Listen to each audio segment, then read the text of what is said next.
Olha só, em vez de reclamar, resolver. Parece simples, né? Mas é uma ideia central poderosíssima. E é exatamente essa mentalidade que a gente vai desvendar hoje, mergulhando na estrutura do empresário e psicólogo Guto Galamba. É uma abordagem muito prática para, sabe, tomar as rédeas da própria vida.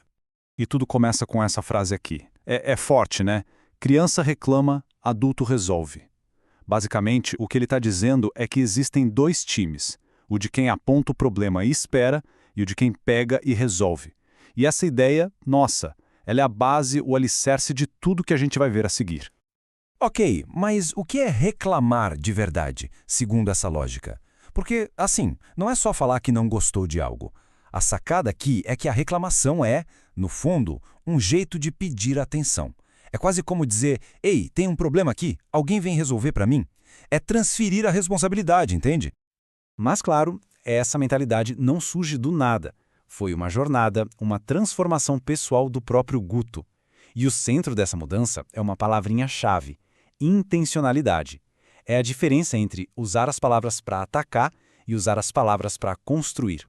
Olha que interessante essa comparação. De um lado, no passado, a gente vê uma franqueza para parecer inteligente, uma agressividade meio sem rumo. Do outro lado, hoje, a mesma franqueza, a mesma comunicação direta, só que com uma intenção clara: resolver, ajudar. A força pode até parecer a mesma, mas o propósito muda tudo. E essa frase aqui, ela resume tudo de forma brilhante. Violência é agressividade sem intencionalidade. É isso. É a linha tênue que separa uma coisa da outra. Não é sobre o que se fala, mas o porquê. Qual é a intenção por trás daquela dureza? Isso faz toda a diferença. Certo. Mas para essa tal de intencionalidade não ficar só no campo das ideias, ela precisa de uma fundação, de uma estrutura, né? E aqui que entram os 4 pilares. Pensa neles como as colunas que sustentam uma identidade forte, uma identidade que sabe para onde vai. E são esses aqui. Primeiro, o autoconhecimento, ou seja, saber o que é inegociável. Depois, a inteligência emocional, para a gente focar a energia onde realmente importa. Aí vem a vulnerabilidade, que é saber com quem se abrir. E, por fim, a autenticidade, que é, bancar quem se é. Vamos dar uma olhada em cada um deles.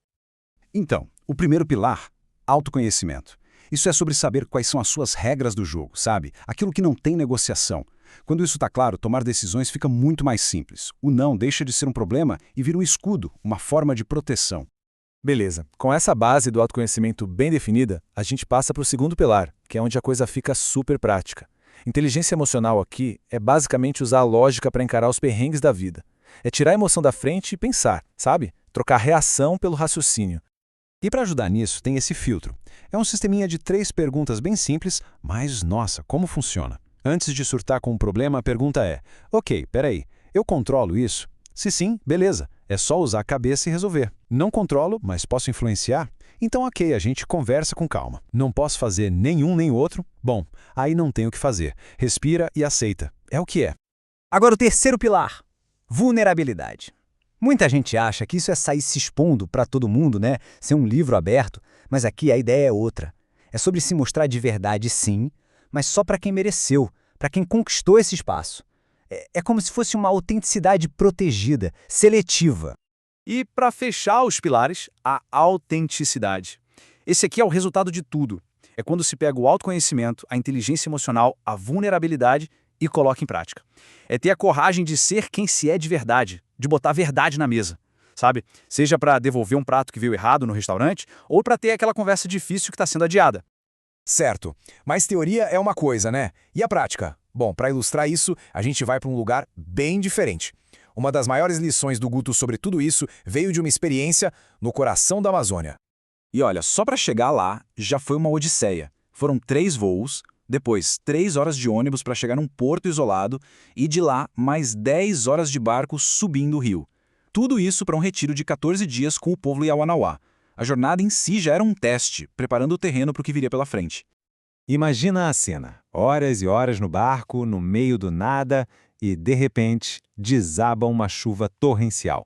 Sem lugar para se esconder, sem internet, sem ter para onde correr. E ali, ilhado, o pior inimigo não era nem a água caindo, era o tédio. a impotência. E aí, já meio irritado com a situação, ele vira pro guia dele, um menino de 12 anos, e pergunta, sabe, naquela esperança de ter alguma resposta, alguma previsão. E aí, quanto tempo vai durar essa chuva? A resposta do menino foi genial de tão simples. Dura até passar e pronto. Naquele segundo, parece que tudo fez sentido. A chuva, ela simplesmente não estava no controle dele. Fim, não tinha o que fazer a não ser esperar passar. E essa foi a grande lição. A gente não sabe lidar com o tédio, com a falta de controle. E é por isso que a gente busca fugas. Na comida, na bebida, nas redes sociais. Qualquer coisa para distrair daquele desconforto de não poder fazer nada. A pergunta sobre a chuva não era sobre a chuva, era sobre ele mesmo. E essa história toda sobre controle e aceitação nos leva ao ponto final, ao grande objetivo por trás dessa estrutura toda. A briga constante contra a mediocridade. A recusa em aceitar o que é só bom o suficiente. Mas calma aí, a aceitação não era a lição da Amazônia? Sim, mas existe uma diferença crucial. Uma coisa é aceitar o que não se controla, como a chuva. Outra, bem diferente, é aceitar passivamente uma coisa que a gente não quer e pode mudar. É essa aceitação que ele chama de gatilho da mediocridade. Aceitar um emprego ruim, o relacionamento que não vai bem, isso é escolher o medíocre. E no final das contas, por que isso tudo é tão importante? Porque essas pequenas aceitações do dia a dia, elas vão virando um hábito. A gente se acostuma a ser passivo. Reclamar e não fazer nada só reforça que a gente não pode mudar as coisas. Já ao contrário, assumir a responsabilidade até nas coisinhas pequenas, isso vai construindo uma força, um músculo emocional. O lance não é ser perfeito, é estar sempre resolvendo. Então a proposta toda é uma troca de pergunta.